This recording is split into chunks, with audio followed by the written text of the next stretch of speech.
Hello welcome to Nithi's kitchen.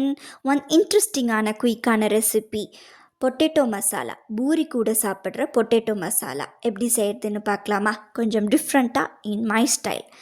இதுக்கு தேவையான ingredients வந்து 4 மீடியம் சைஸ் பொட்டேட்டோவை பாயில் பண்ணி ஸ்மாஷ் பண்ணி எடுத்து வச்சுக்கோங்க. தென் 2 பெரிய சைஸ் வெங்காயம், ஒரு மீடியம் சைஸ் தக்காளி, ஜிஞ்சர் கார்லிக் சதைச்சி எடுத்து வச்சுக்கோங்க, 2 க்ரீன் சில்லி, கொஞ்சம் கருவேப்பிலை. இவ்வளோ தான் நமக்கு இன்றைக்கி தேவை. ஒரு கடாய் வச்சுக்கோங்க. கடாயில் 2 to 3 tablespoon of oil ஊற்றிக்கலாம். நான் இன்றைக்கி சன்ஃப்ளவர் ஆயில் தான் எடுத்திருக்கேன். உங்களுக்கு என்ன ஆயில் கம்ஃபர்டபுளாக நீங்கள் ஊற்றிக்கலாம். ஆயில் ஹீட் ஆனதுக்கப்புறமா கடுகு போட்டு பொட்டிச்சு எடுத்துக்கலாம். கடுகு பொட்டிச்சு வந்த உடனே ஸ்டவ்வை வந்து சிம்மில் வச்சுக்கோங்க.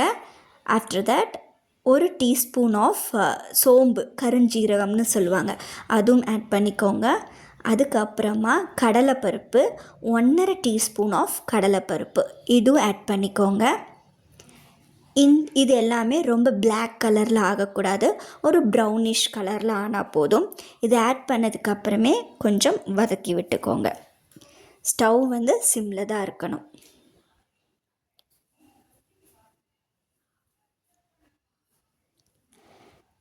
வதக்கி விட்டுக்கோங்க. இந்த மாதிரி கலர் கிடச்சதுக்கப்புறமா நம்ம ஸ்லைஸ் பண்ணி வச்சுருக்க ஆனியன்ஸை ஆட் பண்ணிக்கலாம். ஆனியன் வந்து ரொம்ப வதங்கணுங்கிற அவசியம் இல்லை.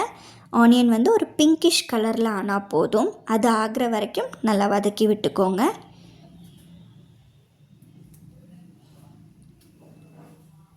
நான் இன்றைக்கி ஸ்லைஸ் பண்ணி சேர்த்திருக்கேன். நீங்கள் சாப் பண்ணி சேர்த்துனோம்னாலும் சேர்த்திக்கலாம். இந்த மாதிரி பிங்கிஷ் கலர் ஆனதுக்கப்புறமா ஜிஞ்சர் கார்லிக் நம்ம சதைச்சி வச்சுருக்கோம் இல்லைங்களா, அதை ஆட் பண்ணிக்கலாம். க்ரீன் சில்லி ஆட் பண்ணிக்கலாம். க்ரீன் சில்லி வந்து நான் இன்றைக்கி 2 க்ரீன் சில்லி தான் ஆட் பண்ணியிருக்கேன். உங்கள் ஸ்பைஸ் லெவல் அனுசரித்து நீங்கள் ஆட் பண்ணிக்கலாம்.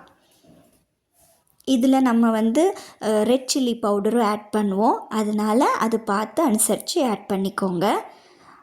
அதுக்கப்புறமா கருவேப்பிலை சேர்த்திக்கலாம்.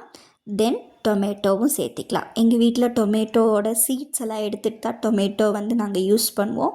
நீங்கள் அப்படி யூஸ் பண்ணுறதா இருந்தாலும் யூஸ் பண்ணி ட்ரை பண்ணி பாருங்கள். இது எல்லாமே நல்லா வதக்கி விட்டுக்கலாம். ரொம்ப இந்த கூட்டு வந்து வதங்கணுங்கிற அவசியம் கிடையாது. ஒரு நார்மலாக ரா ஸ்மெல் போகிற வரைக்கும் வதங்கினா போதும். இது கொஞ்சம் சீக்கிரமாக வதங்கி கிடைக்கிறதுக்கு உப்பு சேர்த்திக்கலாம்.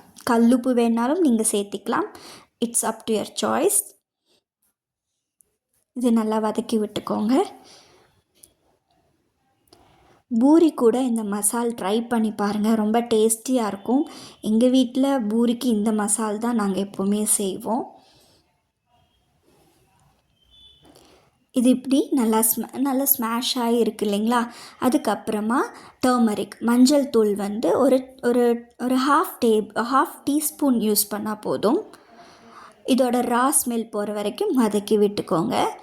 அதுக்கப்புறமா இந்த டிஷ்ஷோட ஒரு ஹீரோனே சொல்லலாம், ரெட் சில்லி பவுடர். இந்த ரெட் சில்லி பவுடர் யூஸ் பண்ணி பொட்டேட்டோ மசாலா ட்ரை பண்ணி பாருங்கள், ரொம்ப டேஸ்டியாக இருக்கும்.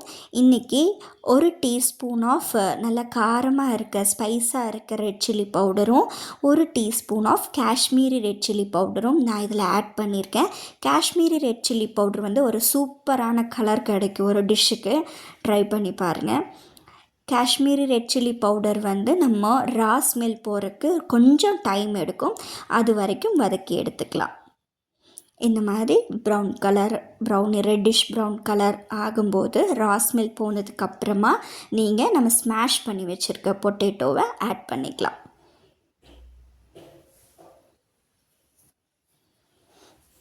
பொட்டேட்டோ எல்லாமே ஆட் பண்ணதுக்கப்புறமா பொட்டேட்டோவும் நம்ம வதக்கி வச்சுருக்கிற அந்த மசாலாவும் இது எல்லாமே எல்லாம் அட்ஜஸ்ட் ஆகி பிளெண்ட் ஆகி இருக்கணும்.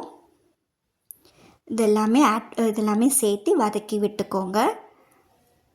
ஆஃப்டர் தட் இதுக்கு தேவையானது வந்து நமக்கு தண்ணி வந்து வார்ம் வாட்டர் நமக்கு தேவை. எப்போவுமே ஒரு டிஷ்ஷுக்கு வார்ம் வாட்டர் நம்ம யூஸ் பண்ணோம்னா அந்த டிஷ் வந்து ரொம்ப டேஸ்டியாக டெலிஷியஸாக இருக்கும். நீங்கள் இவ்வளோ நாள் ட்ரை பண்ணலைன்னா ட்ரை பண்ணி பாருங்கள். நான் இப்போது ஒரு 2 glass of warm water use பண்ணியிருக்கேன். ரொம்ப திக்காகவும் இல்லாமல் ரொம்ப லூஸாகவும் இல்லாமல் அது ஒரு கிரேவியோட கன்சிஸ்டன்சியில் நமக்கு மசால் கிடைக்கணும். அதனால் நம்ம ஒரு 2 இல்லைன்னா 2.5 கிளாஸ் ஆஃப் வாட்டர் யூஸ் பண்ணி அது கொதித்து வரும்போது நமக்கு அந்த கிரேவி கன்சிஸ்டன்சி வரும். ஓகேங்களா? நான் இப்போது ஒரு 2 கிளாஸஸ் ஆஃப் வாட்டர் தான் யூஸ் பண்ணியிருக்கேன். நீங்கள் அது உங்களோட அட்ஜஸ்ட்மெண்ட் பார்த்து நீங்கள் பண்ணிக்கோங்க. ஆனால் மறக்காமல் வார்ம் வாட்டர் யூஸ் பண்ணுங்கள். இப்போது நமக்கு கொஞ்சம் இல்லாதனால மறுபடியும் நான் வாட்டர் ஆட் பண்ணியிருக்கேன். அப்போ டோட்டலாகவே 2.5 கிளாஸஸ் ஆஃப் வாட்டர்.